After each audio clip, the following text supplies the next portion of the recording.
Every language in the world actually desires some kind of writing system and some kind of way, especially when it comes to publishing, so that it gets standardized, that it gets used in written sources.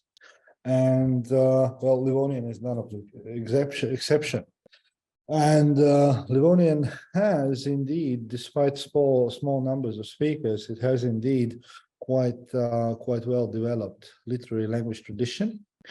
And basically the tradition itself dates back almost 200 years. So it all started, well, although the first examples actually of the Livonian language can be read already in 13th century in the Chronicle of Henricus. There's a phrase that Livonian is screaming from the top of the castle towards Estonian intruders who come to rob Livonian lands.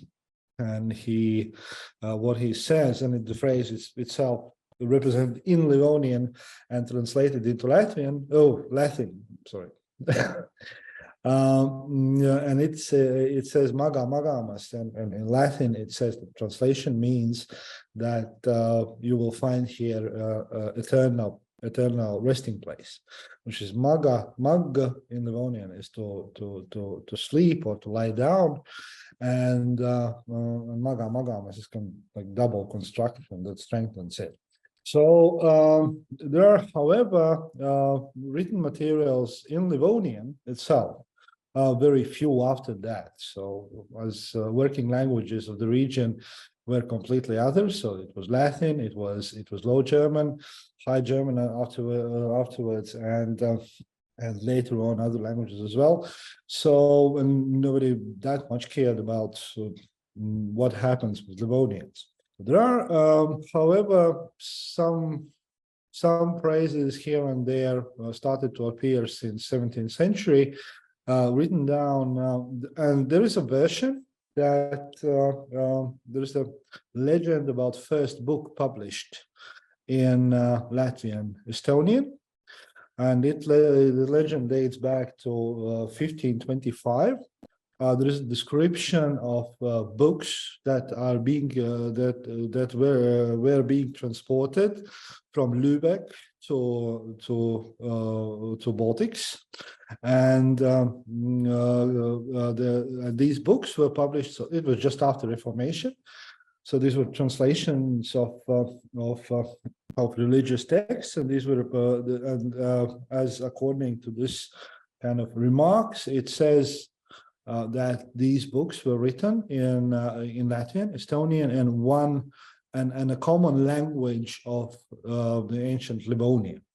So books themselves have not been preserved. So there is only the reference that something like that has occurred over the time.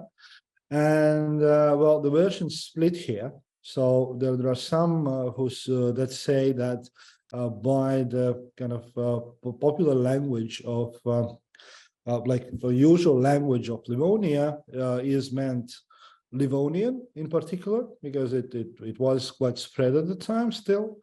However, others argue that by that Low German is meant as a common tongue for the Livonia. So we will probably never find out unless we find the book itself. So this was kind of this is something that I know that Estonia and Latvia are going to celebrate a great anniversary in 2025. So this could be also a great anniversary for Livonian, but we don't know that for sure.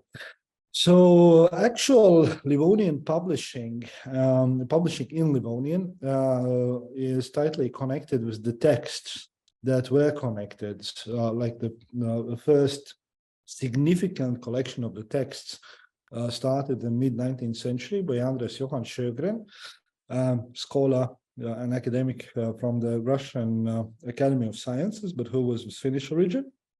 And in 1846, he arrived in Livonian areas in Salatse and also in Kurland to collect Livonian language examples. However, he died, and his work was continued by Ferdinand Johann Wiedemann, very well-known Estonian linguist, basically the founder of Estonian grammar, so to speak. And also Livonian grammar was written by him. So what they had, like they had two prima language informants, so Jan Prince, here just on the right from the Ferdinand Johan Wiedemann, from the Western Livonian areas, and Nika Polman from the Eastern Livonian areas. So what they did, they provided texts for the work that Sjögren and afterwards Wiedemann were doing. So it was a dictionary with language examples published in 1861, also including providing some translations. That was actually the Sjögren's working method. So he gave texts and asked his informants to translate texts, and they also made some parts of the translations from the Gospel of Matthew for that purpose. And later on, Ferdinand Johan Wiedemann came upon the thought that it would be great to have some text translated and published in Livonian. So he approached both of the informants with such an offer, and both informants did that. However, it should be mentioned that in 1859 and in 1860, so that winter, there was a huge uprising in the Livonian coast. So basically against local landlords who raised taxes, and Livonians opposed that. And as a result of that, so this uprising was smashed. Livonians were replaced with Latvians from inlands in the Livonian coast. And one of the participants, which was the key person in that, Nika Polman, was sent to exile from the Livonian coast. So let's say in 1861, 1862, it was quite unimaginable that there could be a publishing of the Livonian books in Livonian in the Tsar Russia. So then Ferdinand Johan Wiedemann found the actual publisher. And so here on the left, you can see the title page from Sjögren's dictionary and language examples. So Wiedemann found the publisher in London, UK, and the publisher was itself a nephew of Napoleon Bonaparte, who was keen about publishing language examples. So in 1863, there was 2 books published, each in 250 pieces in London. So 2 translations of the Gospel of St. Matthew's, one in Eastern dialect, translated by Nika Polman, and Western dialect, translated by Jan Prince. So at the same time, so this is also approximately the time of the beginning of what we can say Livonian literature, or writing literary works in Livonian, because in language examples part of the Sjögren's Wiedemann's work, also first poems in Livonian were published, written by Jan Prince and his son. So although he was like writing also before, but in Latvian, so he had a book published in Latvian, which was the second poetry book in general published in Latvian language in 1845. But this was the moment when he started to write also in Livonian. So those Gospels were published. However, and here is a small example of how they look like from inside. So what the Gospels had is, so they took as a base the same phonetical transcription that was used in Sjögren's Wiedemann's dictionary. So we can barely call that real kind of literal language or real orthography. So it was just a kind of adoption of existing phonetical transcription for the language examples. And these both books were actually handled as language examples. So there are only like few copies reached back Livonian homes, and this is one of them. This belongs to Baiba Šulcāne, who is Livonian researcher. So just so, but it was kind of a beginning of publishing in Livonian, whole text publishing in Livonian. So later on, and by the way, if you look at it, you actually see that they are quite similar of what we have today. And they remind, this is something that actually the Finno-Ugric phonetical transcription was developed from, actually the same kind of writing. And the principles are very much the same as phonetical, as you have on Livonian orthography today. And if you look back, so principles look the same, but it's more than like a coincidence, because like both Livonian modern orthography, but also Latvian orthography, and that orthography used in these books are actually based on phonetical way of showing letters. Like, for example, there is a mark, length mark above the vowel, and so this is one kind of distinctive thing that you can spot in all later on orthography. So then, 20 years later, 25 years later, to be precise, in 1880, there was another version of St. Matthew's Gospel published, but this time it was published in St. Petersburg.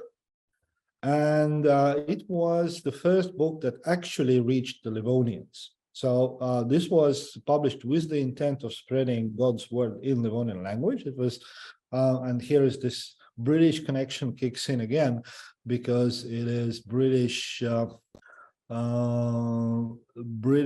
Foreign Bible Society that published the book in the St. Petersburg.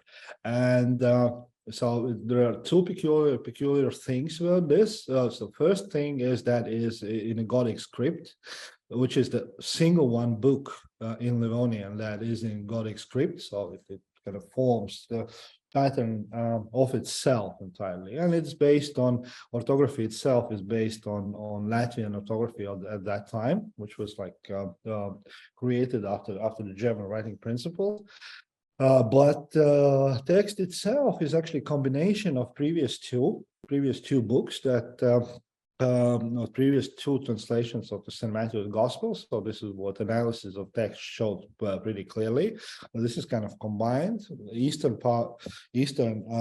version is a ground version, and there are some better parts that are taken over from the Western translation.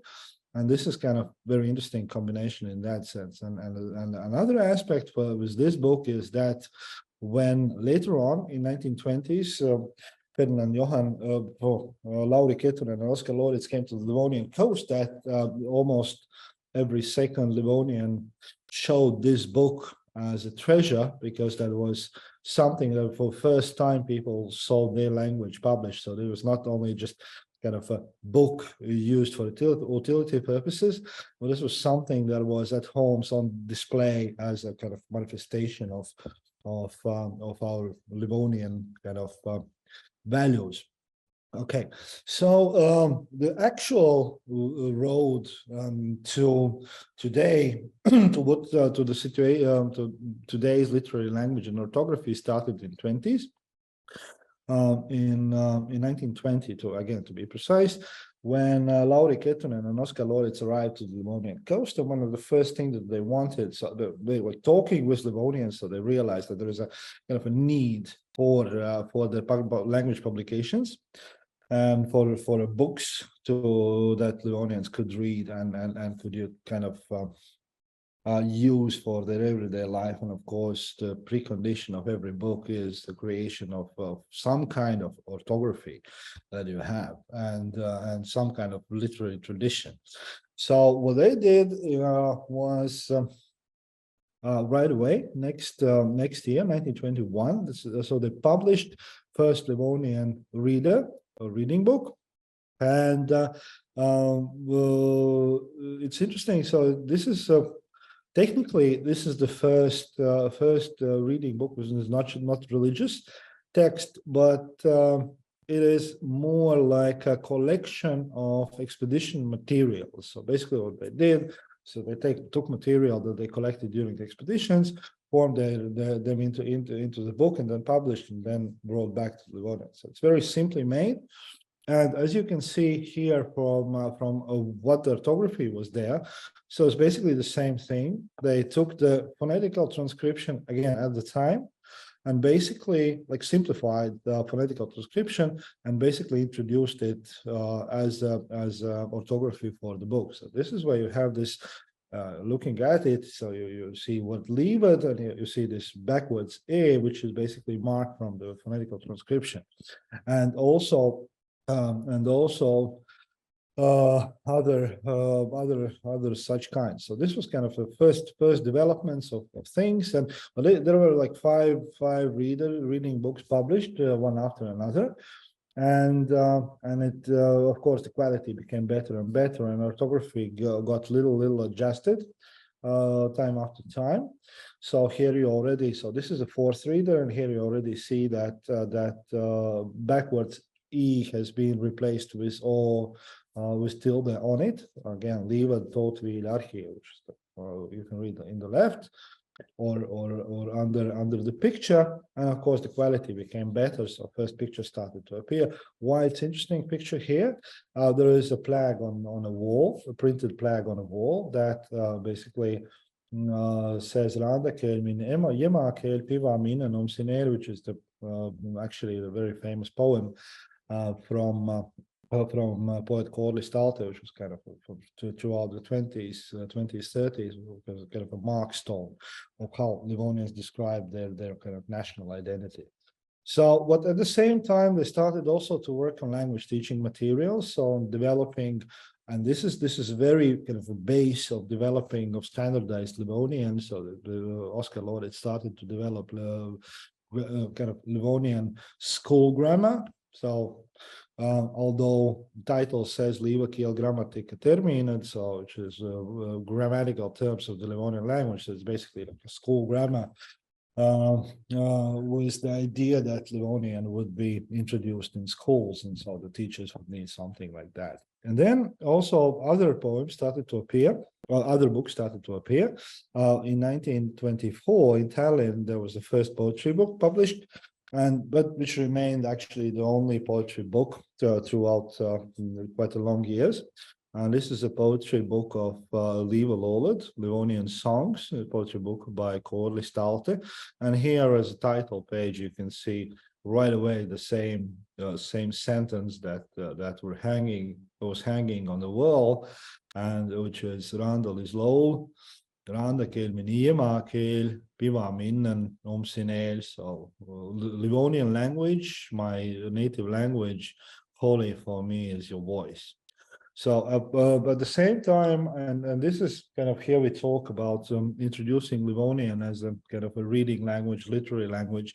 But there was also, if you remember, so 1923, the first Livonian society was founded, Livadit in Ire, and it had its working language, Livonian. So it made its statutes in Livonian as a first version. So it was later on translated into Latvian. So, but this is where the Livonian kind of entered new area, new domain, new function, and it became for the Livonian society during the interwar period. It became actually the language of bureaucracy, so to say. So all the documents that the Livonian society was forming were in Livonian language. Most, like with some exceptions, but the most part, like records of donations and expenses for the national house, etc., etc. So other things that were also important, and other publications that were also important were publications of the singing books. So there are a couple of such books came out. And the idea was that already in 20s, so there's a number of choice singing in Livonian, so they needed repertoire, they needed songs to sing, and then also this was published for that single purpose, because there are actually 6 or 7 of them working at the same time, those choice. And here you can see also the first publication with notes of the Livonian anthem in Isamo, in Sindimo, would be in today's orthography, so my homeland, my native land. So here, a little bit going back to the this is the place where it seems to be important to jump back to the Livonian dialects. So, as you remember, Livonian has two key dialects, so Eastern or Vidzeme dialect and then Western or Kullen dialect, and that has two sub-dialects, which is Eastern and Western. So Western part in 20s were heavily damaged during the war. It was, it formed about 1/3 of all the Livonian coast. So, most intellectuals working with Livonian and who actually resided in the area, which was on the eastern part. So it was quite obvious that Eastern Livonian sub-dialect became a base for the literary language, differently from what happened in mid of 19th century, where those translations were published in both dialects. And then, and that also explains why this later on, this book in a Gothic script actually combined two dialects in order kind of to create something in common, to create one language for all the Livonian coast. These dialects are quite not that different, those sub-dialects, but the key thing that they are different from the position of vowels. And that is something that is very visible. And here also, so in Eastern dialect is more and with actually with also long second syllable in usual words. So, and in Western dialect it would be Isama. So it is, difference is not that big, but it's really visible when written down. So this has been a little bit disturbing, especially in 20s, 30s, if we speak about the Livonian orthography. But generally, it's Eastern based, and normally, so there have been two approaches. So one approach has been to Easternizing Western texts of the Western poets, Western authors, and Western writers, and the second approach has been so leaving kind of orthography principles there, but not changing the dialect. So basically writing the Western dialect, and this is approach that is common in the newer times, so that you write Western dialect with the same standardized letters that you have in Livonian, and if there is R, then you write R. You don't change it to O. So just to keep the dialect visible. In the very big change actually took place in 1931. In 1931, a paper started to come out in Livonian again. So if you remember, there is about 1,000 Livonian speakers at the time. So this is a very small community. However, so this idea was cooking for some while. And then when Finnish Helsinki Academic Kindred Nations Club donated the machine, something which is a kind of a or granddad of today's copy machine. So then they started to publish this in that way. So this is kind of simple but quite low quality solution. Maybe I'll take a little bit better picture of how it looked like. So, and this was a monthly paper that came out initially in Jelgava, and afterwards, which is the southern part of Latvia, because there were some Livonians studying in Jelgava teachers' seminar. And later it started to be published in IRE, edited by Livonian poet Korli Stalte. And what happened because of that paper was that there was quite a lot of quite a big reform in how Livonian is written. And the reform was done just because of that, because for the first time Livonian started to have something published on a regular basis each month, and there was a need to really to make this orthography, and also in wider understanding. So literary language more more principle based. And there were some interesting things that took place at that time, and maybe that the biggest difference from today, what we can see here, so is that there was the idea of introducing letters for two vowels that Livonians started to lose at that time, and that was the vowel U. For that was taken Finnish Y letter, and vowel Ö, which is and also this always with double dots on it. Was taken into Livonian language. So phonetically, at that time in 20s, 30s, these vowels were still present, but they were present either in a speech of older generation, or they were present in Western dialect. So Western dialect, like is more conservative in many aspects, and so normally in vowels like U corresponds with long E, and Ö corresponds with long E. So this is what you get, and that's what the people actually know how to use. And what emerged during that time. So there's kind of idealistic idea that, well, let's restore this thing in our language because it was there, it kind of lately disappeared, and let's bring it back.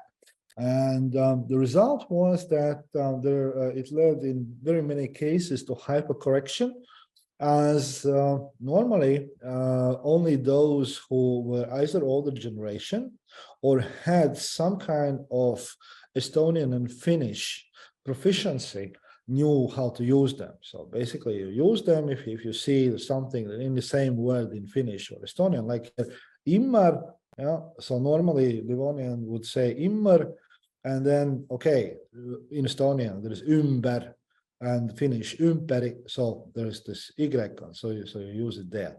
But there were many occasions where people just started to replace E with U because they just didn't know, because it was not presented in a way how to speak. So that was actually abandoned after the Second World War completely. So this is my idealistic idea. But it's interesting that we have a similar kind of discussion time to time in Latvian about bringing back palatalized R, which was present before the war and was kept after the war in exiled Latvian communities. This palatalized R.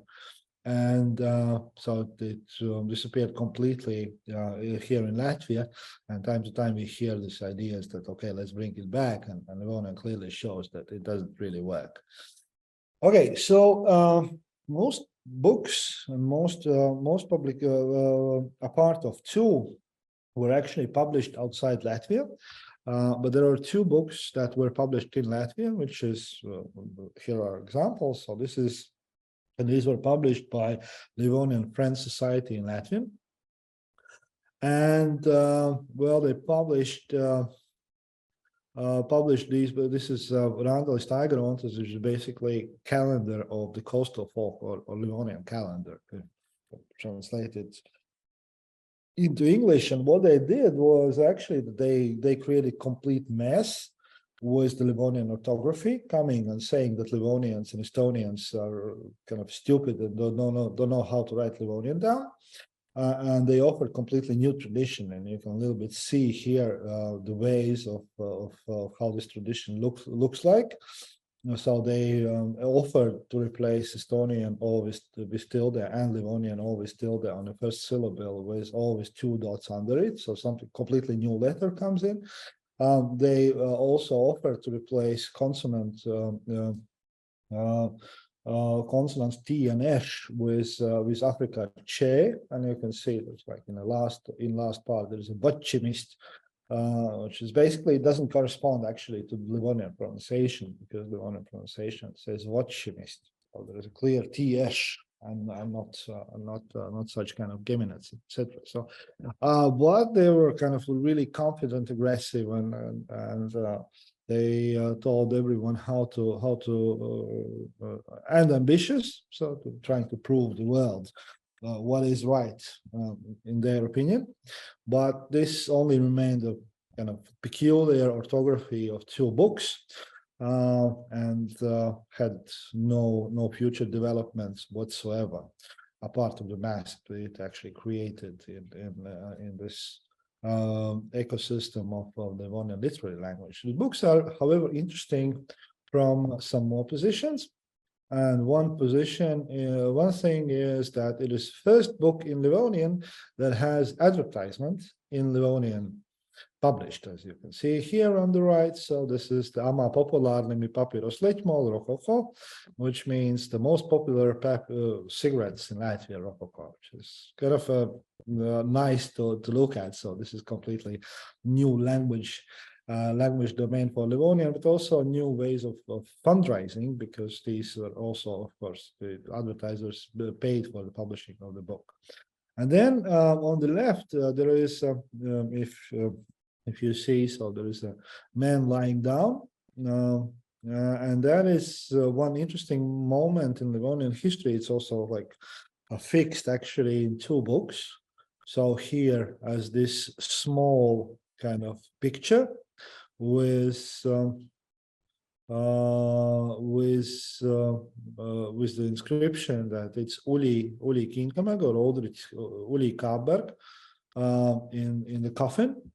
And that is a sad story from the 30s. So there was a Livonian poet, Uli Kinkameg, from the western part, who got arrested in 20s by saying, because he was actually promoting something that today is written in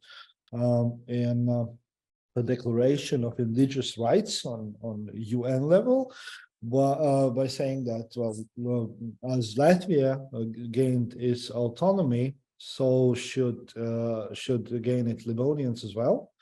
To some extent, so he refused to pay taxes initially to the Latvian state. For that, he was sent to the mental hospital, although he was not mentally ill or something. Already in 1923, so he wrote even a poem from there to Oskar Loritz about this, which is titled "Poem of Uli Kinkameg, written from the mental hospital." And in 1931, he refused to send his son to serve in Latvian army, and for that he was arrested in his home. He was carried because he refused to walk. He was carried by policemen to the local train station, and while passing people that were gathered to follow what's happening. So he was saying, look, how Latvian policemen are carrying me like a Livonian king. So he got this kind of nickname Livonian King, and he was laughed about pretty lots in Latvian media. And then he died in a prison while in imprisonment, and some say that he was actually killed there in Ventspils. So he was a political prisoner during the democratic Latvia, and died while in captivity. So it is kind of a sad page in the history. So here is small remark without any comments on it, but it just shows that this event stayed quite a lot in the Livonian minds. And there is a nice poem written by Korlis Talte and understandable only by the Livonians, which says at the grave of Buntik, and Buntik is the name of the guy that only Livonians use with reference to him, and it kind of describes his death in a prison and his hopes that were killed back there. So it is a sad story that has this reference, and that's barely known outside the Livonian community. Okay, coming back to literary language. There were in 30s publications, the preparation of publications and publications itself became quite intense. And here, if in 20s mostly the books were published in Estonian, and in 30s it switched more to Finland. And there was two important kind of books that were published, apart from the newspaper that were published up until 1939. There was school books, and iemākie Luke de Brontes on the left, made by Peter Damberg, was one of them. So it was published in 1935. However, it was meant for the teaching in schools, so it was allowed and introduced in schools just 2 years later, because when the book came out, so there was discussion whether foreign published books can be used in Latvian schools, and then final discussion about that book didn't contain word Latvia in it, so it was then kind of eliminated from the usage in schools. Up until 1937, when an additional page with the Latvian anthem and description of our native land Latvia was added to that, and afterwards it was released for usage in schools. So something similar, like also preparing a school book, was on the right. You can see this book with titled Jelzis Sunā, written by Kārlis Talte. It's basically first ABC book compiled by again famous Livonian poet Kārlis Talte, and well, it was not published at that time. It was compiled in 1936, somehow for different reasons, unclear actually. So it remained as a manuscript in the archives, and it was published back in 2011 when it was found as a manuscript. So it was a huge manuscript, or should say 300 pages. So published version, it's 150 pages or something like that. And then two very important, again, one very important direction where the Livonian worked was publication of religious texts. And in 1937, the first part of the New Testament was published at the first time. It was translated by Kārlis Talte, and that's till now the biggest book in Livonian that we have by amount. It's extremely good source for morphology, for very different things, apart of one, and that is syntax. Because Kārlis Talte, when he translated, he kind of tried to give to the language kind of an ancient vibe.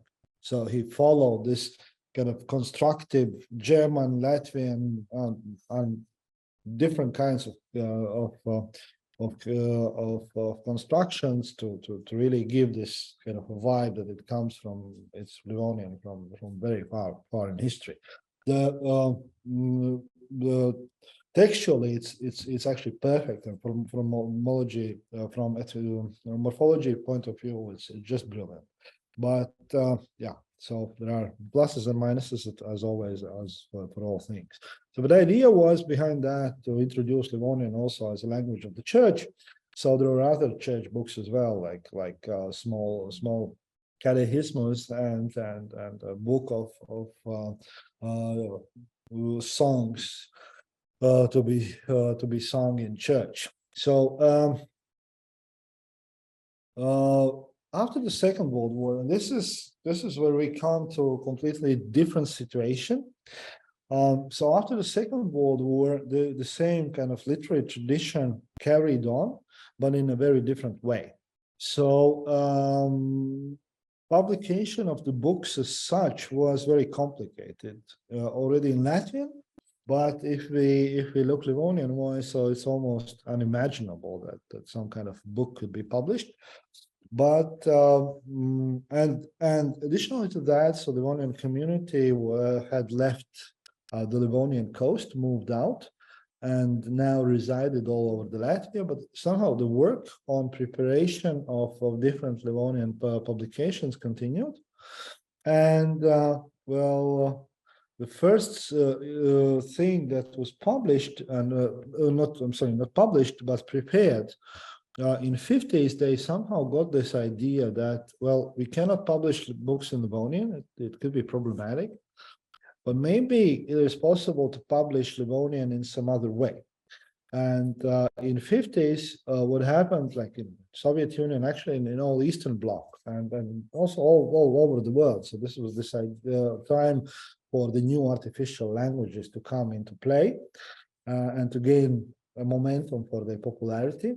And one of the key artificial language was Esperanto. So the idea was that, well, if we use Livonian as something that is attached to the Esperanto, then maybe that is an option for the Livonian, because Esperanto was in. Esperanto was big thing in the Soviet Union, and then maybe we can get on the wings of Esperanto, we can get Livonian out. So in 50s, in the first part of 50s, somewhere between 53 and 56, there was a manuscript prepared, actually brilliant manuscript. It's a huge one. I don't know, so if Milda is listening to me, then she can maybe bring me from what's the dictionary? Yeah, Esperanto dictionary. Okay, I can. Yeah. Okay, thanks. And it is kind of peculiar in different ways. So it is the official title of the book is Esperantist visiting Livonians. So, and this book contains it contains kind of a vocabulary. It contains phrase book, and it works in 3 languages. So Esperanto, Latvian, and Livonian. Then it has a guide through the different Livonian places. Then it has a small poetry anthology. Then it has in it, so it looks something like this, if you can spot. So this is a manuscript. There is three kind of lines in it, and it exists on like six or 7 copies. But it is really much fun. And then you can from this book you can learn, for example, how to exchange Soviet rubles towards Chinese yuan, and how to behave in opera if you go to the opera, and like what happens in Soviet Union, and you have lots of this like kind of a Soviet kind of terminology in it, and but it also if looking at it, so what you can see is that it is kind of a book of being desperate, because it has everything. It has too much that it really should have. So it even has he even has a part on teaching how to play card games. So this is kind of a desperate attempt to get Livonian out at any price. And that was actually the big minus for this as well, even though University of Tartu professor, which is very famous person, Paul Ariste, wrote a recommendation, as you can see here. So it's probably the biggest name in around that time. It's scanned, yes, but it's actually scanned. It's pretty problematic. It is also, sorry, I'm just answering the question on the fly. It is also transcribed into electronic version, but not not made into proper order. Okay, so but there another attempts to get Livonian out were also in taking place during the Soviet times. So one was again the manuscript was found quite lately. There's a manuscript of Livonian Reader prepared in 1968. So a small picture on the left. So it is again one book where you can find it's very interesting articles about Livonian coast at that time, written in Livonian. So about one article I particularly like, how it is to be a woman in Livonian coast, which is kind of very contemporary in a sense. So then in 80s, there was this attempt of publishing Livonian poetry anthology. There was a huge collection work going on, collecting together from different sources Livonian poetry. That attempt somehow, again, didn't succeed because of the quality of the quality of the context and the way how it was performed, but it was published later on. And then first book that actually came out, made it out, was 1980, so a small book on the right, and it was a collection of Livonian folk songs, which was published as a teaching material for the University of Latvia. And that remained actually as only Livonian book published during the Soviet times. It's not a book; it's something very small actually. And up until 1989, which was also already on the brink of Latvia regaining its independence. So this, you can see the small book Livonian Lowland. So when the independence of Latvia came back, so even before of that, so it's also this kind of Livonian awakening time as well. So Livonian Union was re-established, and also the first publications in Livonian started to appear. And this is the first book actually from that period. So Livonian Lowland, it was basically a notebook, a book with the songs and notes in it, meant primarily for singing Livonian, and it was published in, you can see, in 1988, and very simple way. So since then, lots of things are changed. So in 90s, there was slowly emerging new publications. So there were children books published, and this anthology of Livonian poetry was published. So I published ABC book. There was a Latvian Livonian initially, and then afterwards Latvian Livonian Estonian. English phrase book published. There was a newspaper in Livonian that came out for a short time in 1995. It was called OeAD. So that's a bit rarity. So when it started kind of again gaining publication in Livonian, started to gain a momentum, and afterwards, so more or less, this publication is going on. So two maybe most important things that we can mention, if we look back, is well, at the teaching book by Kersti Boiko, Livonian, which contains, but it's kind of primarily meant for students of the higher education, but it's a very good book because it was made in cooperation with and approved with Livonian speakers. So it's basically one book that can be really, to a certain extent used for the Livonian. The second one is Livonian, Estonian, Latvian dictionary, which is transformed currently to the electronical database that we use up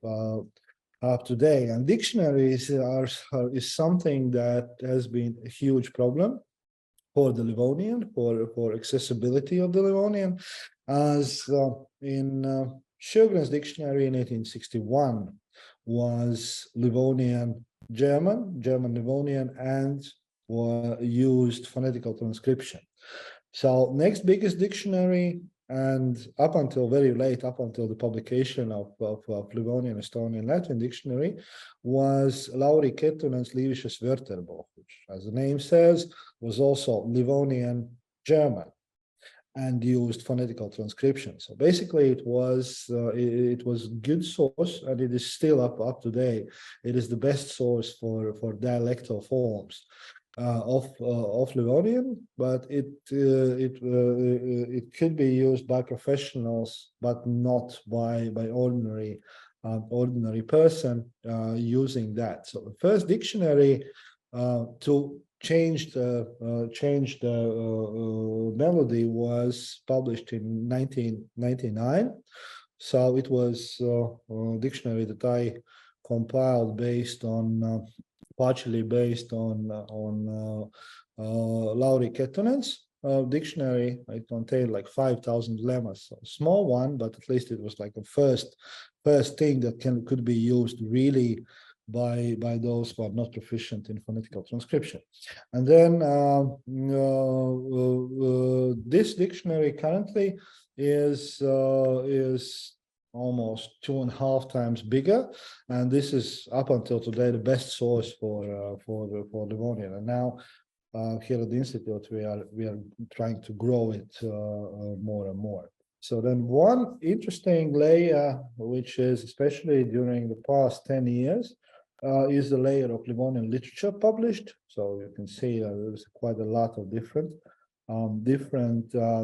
books, and they are published actually not only in Latvia but also here is in Finland.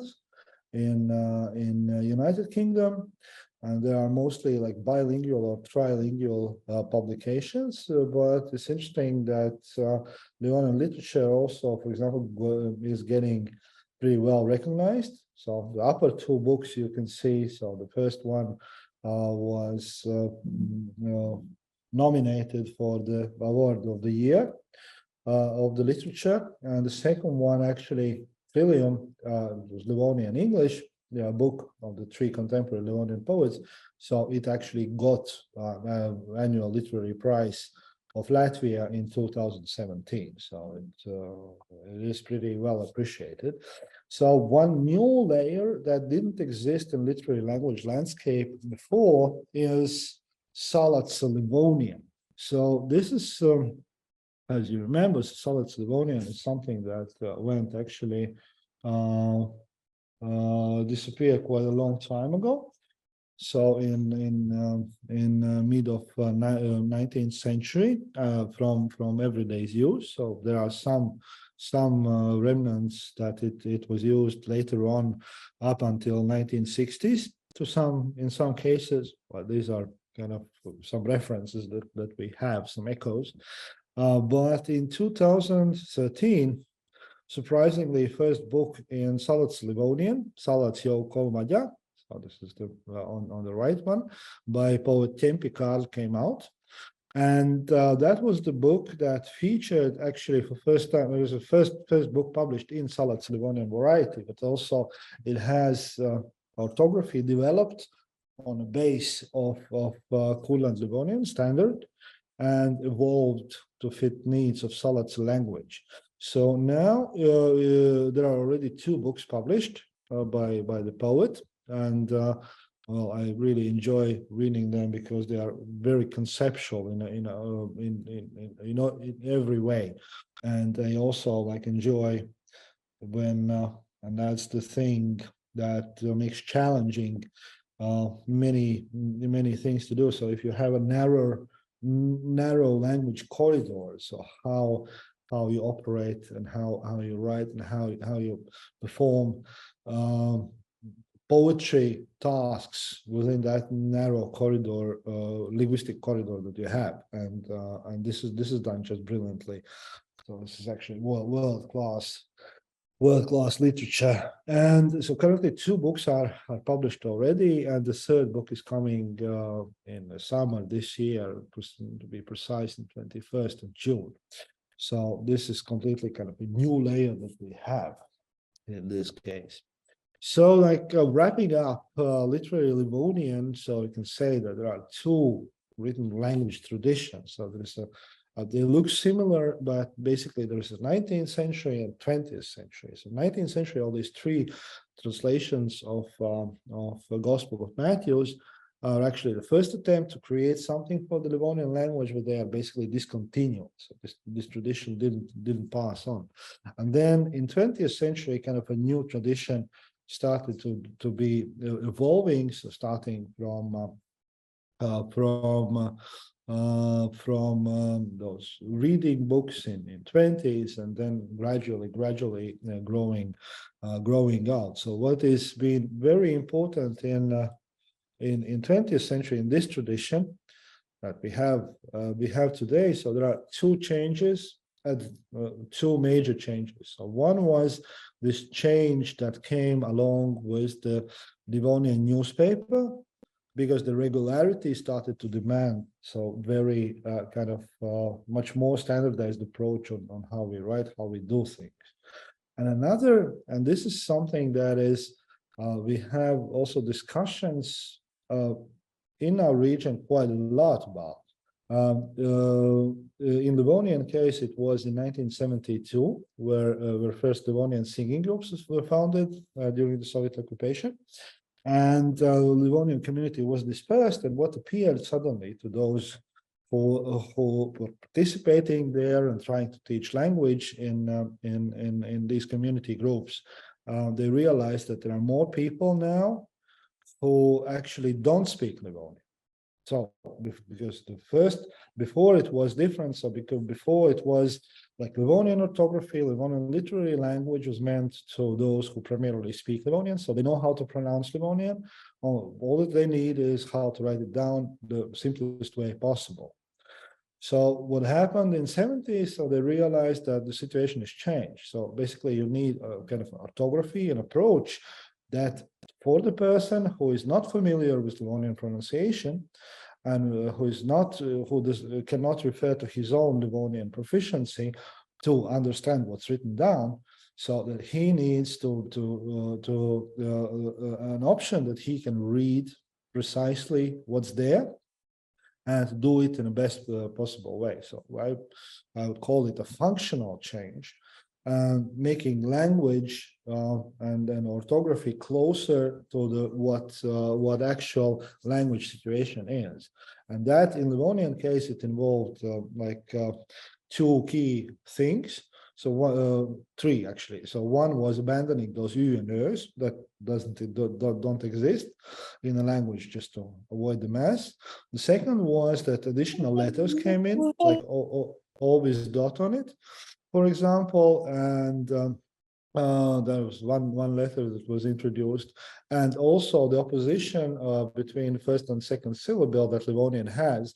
So probably Thule has already introduced that, so which is like you have Finnish word kala, fish, and then in Estonian kala, which is half long, and then Livonian kala, which is full long in Eastern variety. In Western variety, it would be again short kala, and this length doth was there because of that reason. So actually the absence of that length was connected with the Estonian approach back in 20s, because for Estonians it was kind of obvious that, well, the second syllable is long and you pronounce the vowel in the second syllable as a long vowel. However, Livonian is a little bit more complicated than that, and it's not that simple even for those maybe with certain proficiency in Livonian to get it right. So this length of the vowels and so these things are maybe the most distinguishable between this tradition before and tradition afterwards. Something similar is actually currently there is discussion in Latgalian. There is an older tradition of writing diphthong ua with the o with the length mark on it, which is maybe for those speaking Latgalian kind of easy to understand. For those who are not speaking, they are getting it always wrong. So they read it as a long O instead of the vowel of the diphthong ua. Okay, so and this is to sum it up. So Livonian has this strange situation that actually literary language tradition is quite well developed, and it's also quite clear. And it runs, although there are maybe more activity in the written form than in spoken form for Livonian. So one another remark back in what happened back in 30s when the newspaper was published, there was a major change. Was that especially if you work with documented texts or speech examples. So the major change was that all the prefixes, like Latin-like prefixes, were eliminated from the literary language. This is kind of a controversial decision, but it was made by those people speaking Livonian that day back. And what our research has shown that actually this usage of Latin-like prefixes, and here I mean, so prefixes like lad would be like lad is the Livonian verb for to go, and the Latin-like prefix would be aislad instead of, for example, like Latvian aiziet, instead of like Estonian ära minna. Või jara lad, which is like again one version how to say it in Livonian. So and this this was considered for the time some quite new development, and that might be true. So this is kind of it's very much depending on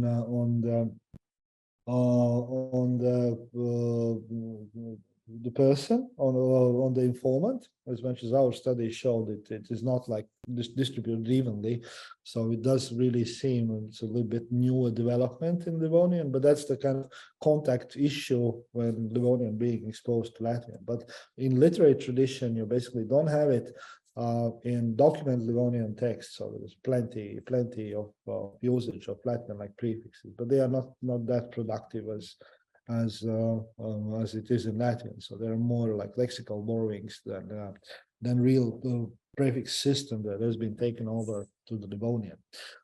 Okay, so now finishing final part of this lecture. So this is something that I wanted to add up from the perspective of the Livonian. So when we work with Livonian language,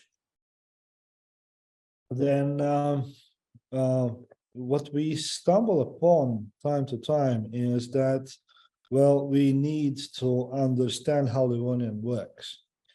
And there are two ways of how to approach it. So one way is that, and these both ways are actually reflected sometimes also in the research. So the one way is to approach that Livonian is like assume that Livonian is a Finnic language. So what is originally Livonian should be like in other Finnic languages. So another way to look at it is from the Latvian perspective and assume that Livonian might, because of the prolonged contact with Latvian, both directional contact, then Livonian acts like Latvian acts. Because Livonian in very many aspects is under researched, and we are just like starting to scratch the surface in many aspects. So, and this is well, simplified approach. These two could work, but in actual life, what we see is that Livonian sometimes works like Estonian or Finnish, like a Finnic language. Sometimes it works like Latvian, and sometimes it has a pattern, so completely its own, and developments completely its own. And therefore, it's very important also like creating materials or describing Livonians to really get deep into it. So I'm not kind of presume what you cannot really see. So you cannot make presumptions that, oh, well, it is like this in Estonian, so in Livonian will be something like this. And compounds is maybe so like easy example how to show how Livonian actually works, and all the fun and all the problems that we actually encounter when we do Livonian research. So first of all, like compounds is important as a subject are important. So this is one of the most productive types of term formation in Livonian. So and this is also a compounding and calking is a huge source of new lexics and new terminology in Livonian. So, and well, if we look at from the perspective where the new terminology comes in and new words are arriving in Livonian, then we can see that there are like kind of two patterns. General patterns during, especially during the last 100 of years of the literary tradition that have been taken. So one pattern is that you borrow Latvian either directly or, of course, adopting, because the vowel systems, sound pronunciation systems are quite different. So you adopt, and morphological systems as well. So you adopt Latvian versions, Latvian stems, or another version is that you look for Estonian solutions, either for Estonian stems or calques. And again, calking you can do either from Latvian or either or from Estonian, depending on what is. Of course, Latvian as a first contact language and everyday language, so it's preferred.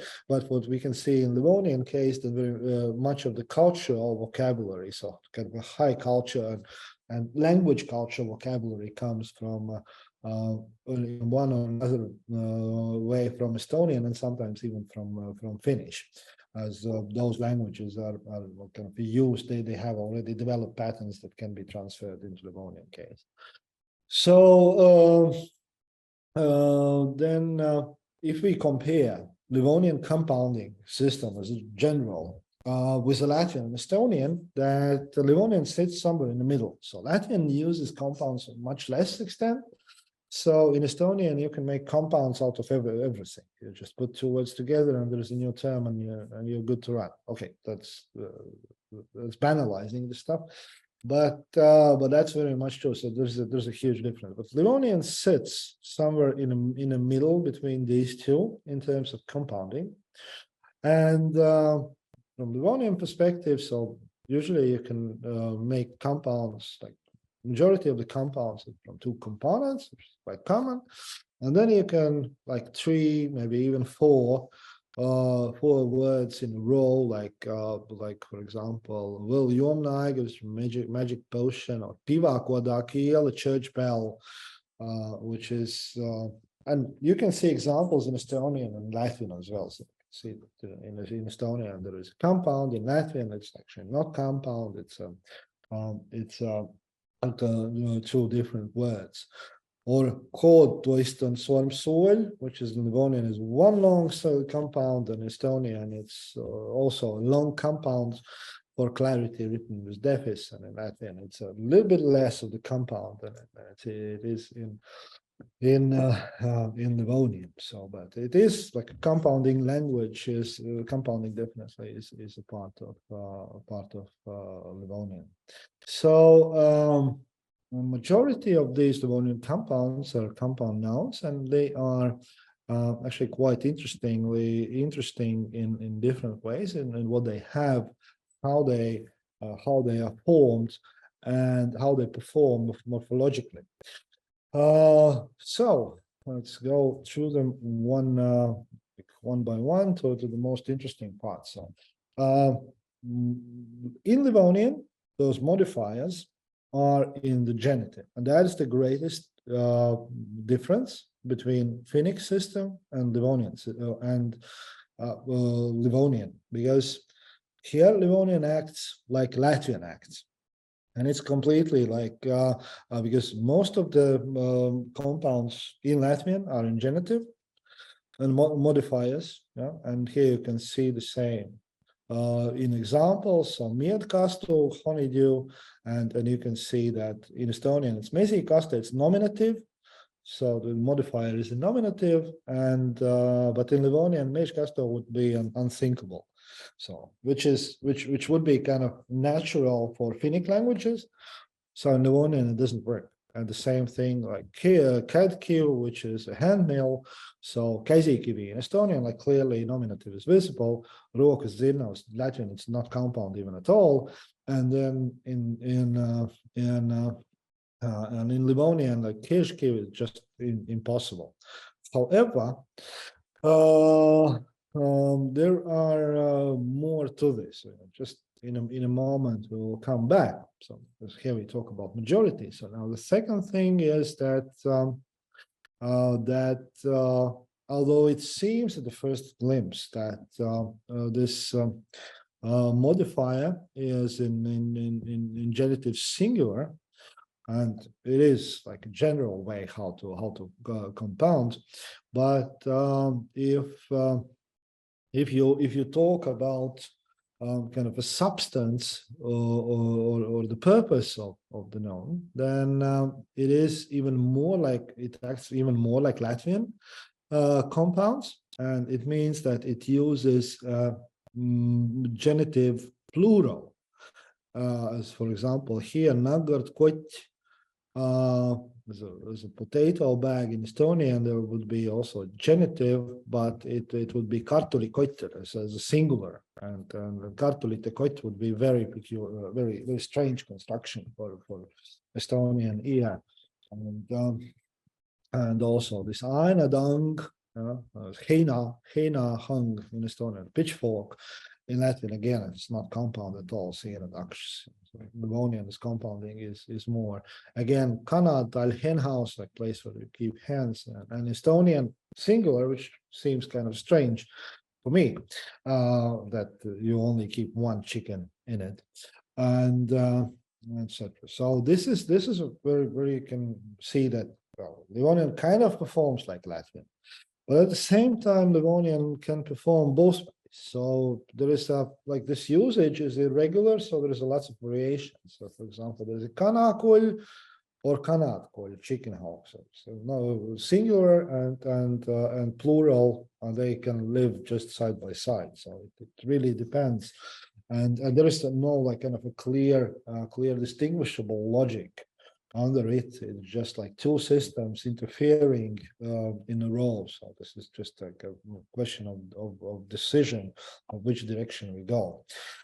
So now, which is very interesting, speaking about this genitive background, is that Livonian has and this is now here we come to the Livonian own development. In very many cases, in many compounds, Livonian has retained old genitive ending. And this is something that also shows that this like kind of genitive in the compounds is quite old, actually. And as it has really fixed it, Livonian has fixed it in many words. So in Estonian, generally, so there's one word in everyday use, which is maante, whereas this N actually refers to old genitive ending. And then you have some place names like Soontagan. Well, this again, so is a swamp, and then this N genitive ending, and taga is behind, so place behind the swamp. But in Livonian, in the place names that originated from Livonian, you can also see the same pattern. So Rodenpois near Riga, so in older form, Kanade Ropaži also had this Roden, Raudan, or of the it refers to iron, but it has this genitive ending in the end. In Livonian, and this is why these things are important, because if new lexics are created or new terms are created, so they have to follow the pattern, and not pattern of Estonian or Latvian, but pattern of Livonian. And this is something that is very important really for the Livonian pattern. And there are some, so this genitive ending is quite, so these are kind of archaic words that have kind of fixed it at one moment, like siemnaiga, jomnaiga, the same. So sia, the siema is to eat, yeah, and jod is to drink. So this is like food stuff or something to drink, and something to eat. And here we can see that it has kind of fixed this old genitive ending here. However, these are more than examples, and at the same time, there are a number of compound parts that actually even require that you add this genitive ending. Even if you create kind of a new word, it seems logic that, or the spirit of the language says that actually this N has to come. And for example, these are aiga, the edge, yeah, yor and aiga, lakeshore. So if you can take, like Barbara Damberg in one poem created the word edge of the time. So she used aiga, yeah. So she used that N just to fit the spirit of the language, just to fit the language, how it actually works. And we can see that this is very productive. The same aiga, alli, the place under, eddi, place in the front, place in the top or side. So in all these environments, it's always kind of, it asks this old genitive ending, although as a genitive ending, it doesn't exist in Livonian as such. So, but this is just a fit, and as you can see, it is really productive. So, and it's probably, so the way is, again, the spirit of the language. If we try to explain it, is probably because of the phonotactics. So what follows what, And if we try to reconstruct, it's probably is either like vowel ending stem or there is a kind of vowel, two vowels coming together, and they just need this some kind of consonant between them, and that historical N fills the function. So another pretty strange thing that Livonian has and its own development is declining. Normally, so the compounds, they consist of 2, 3, 4, 5 parts, then you normally decline only the last part of it. So you take it basically as a lexical unit that declines as a whole. So this is where in the Livonian case it gets tricky. Because in the Livonian case, there are some compounds that, and the first indicator of that is nominative. So you have a nominative modifier, and then it is kind of already a signal that the compound, the both parts of the compound decline, not only the final part. Like for example, pivakoda, church.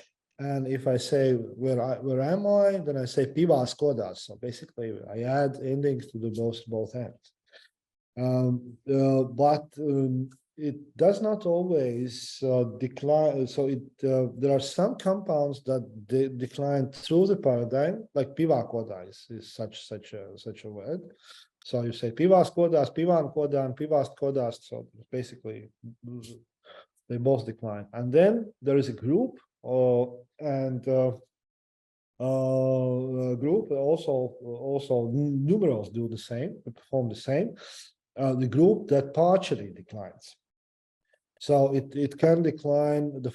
This modifier can decline in kind of a nominative genitive. Some go to partitive as well. So for example, alli. So it means so one underneath, like alli serk, undershirt. So it actually declines alli serk. Alli serk would be genitive. Yeah. So and it even seems peculiar because the second part or the base word is not declining. Like genitive and nominative is the same. So alli serk would be genitive. On alli serka would be actually partitive. So it would go down also to partitive, but not all of them. So this is kind of, again, the system contains lots of variation, and it's confusing. So we get one thing that we, for example, get regular questions is what our institute logo means, like what is the right way, how to write. And the thing is that on our logo, if you look at the institute logo itself, it says Letmo Illi School, and under it says Livonian Institute. And that's because in Latvian, it is Latvijas Universitāte, and under it Latviešu Institūts. And Latvijas Universitāte is in nominative. Then if we use that in text, then it is Latvijas Universitātes Latviešu Institūts. So in Latvian you see the S ending, and in Livonian is Letmo Illi School Livonian Institute, because it declines into genitive. But it is kind of confusing because you put these two versions aside, and the second part doesn't change, but first part changes. So the people really are trying to understand, okay, what's the right name? So is it Letmo Illi School or Letmo Illi School? So which one is it? But they're basically the same, only the one is declined in genitive. So yeah, and then of course there are some, however, that There's a question in the chat. Yeah. Valt. Oh, I'm sorry. I just run. Yep. Yeah. So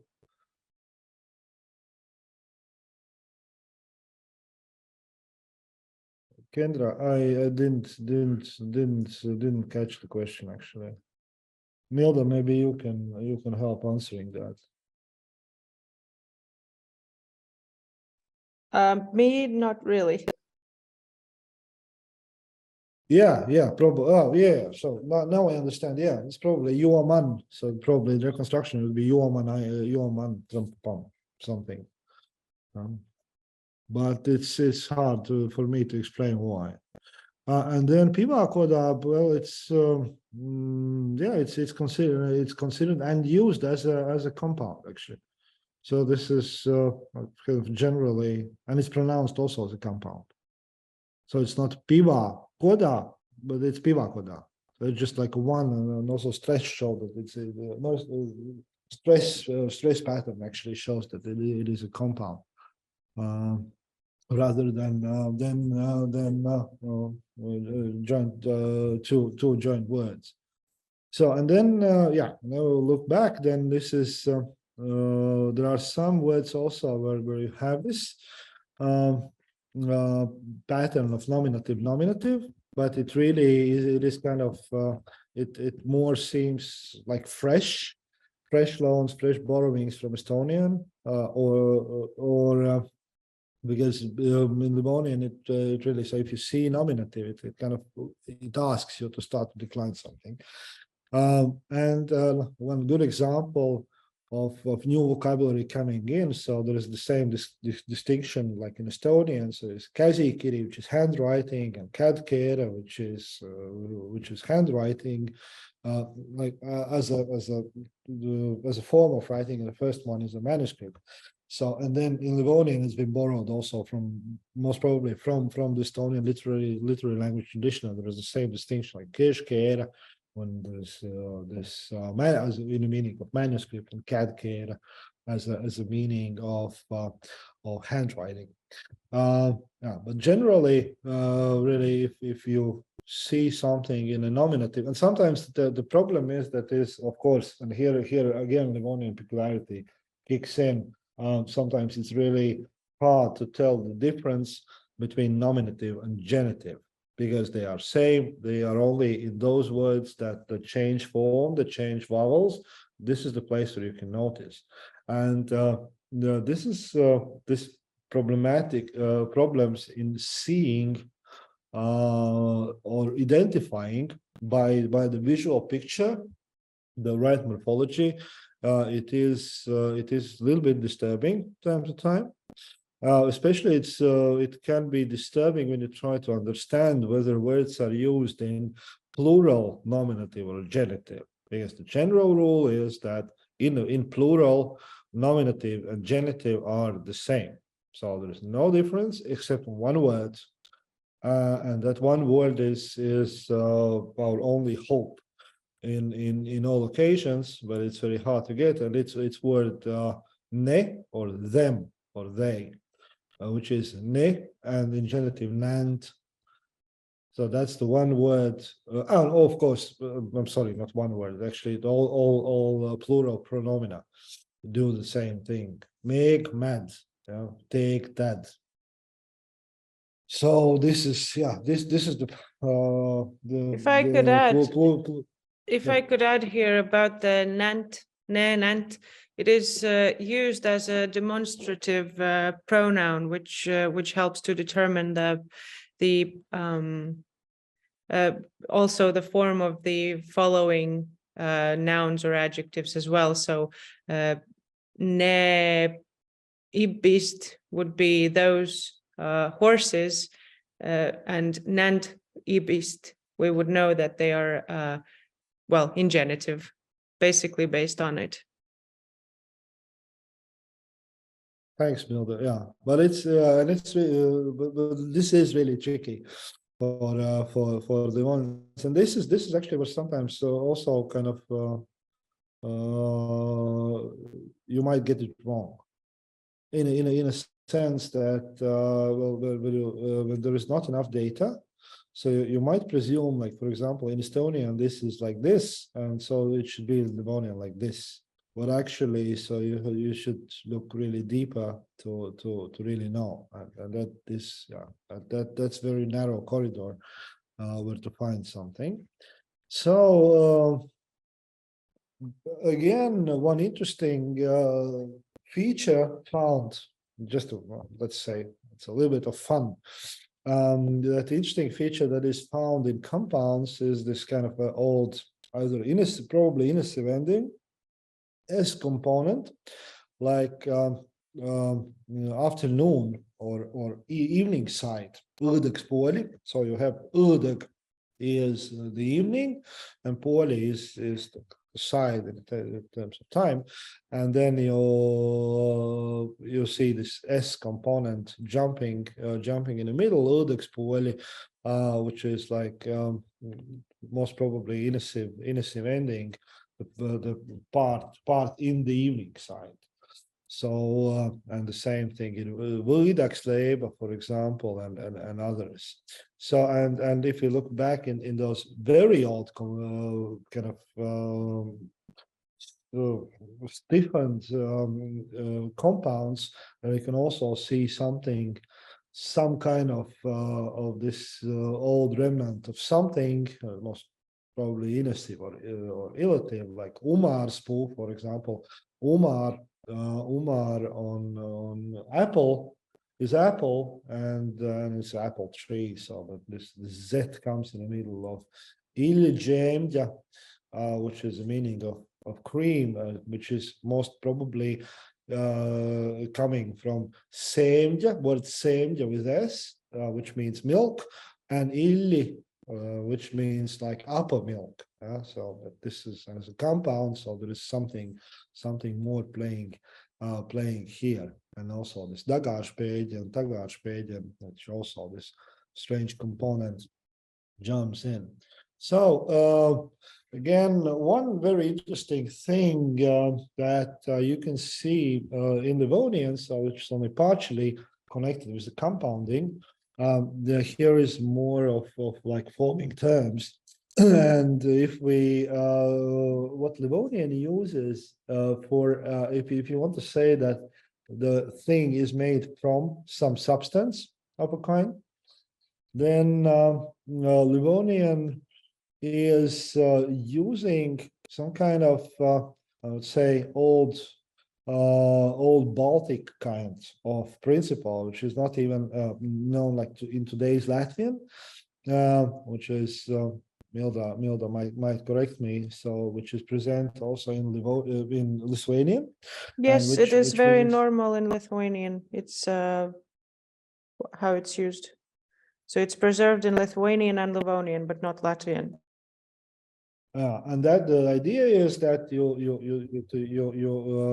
there's a derived adjective. So tina is the word, for example, for a lead, and tinni is something made of lead, and tinni taba is lock made of lead lock. So this is kind of way you traditional, and especially it's very well observed in a folk song. So this principle, how does it work? For example, roditara, which means iron fence. So in Latvian, it would be dzels sēta, and if constructed according to the Latvian principle, it would be rodatara. Yeah, but it's very out of the spirit of how Livonians would actually use something like that. So nobody uses rodatara; it's always roditara.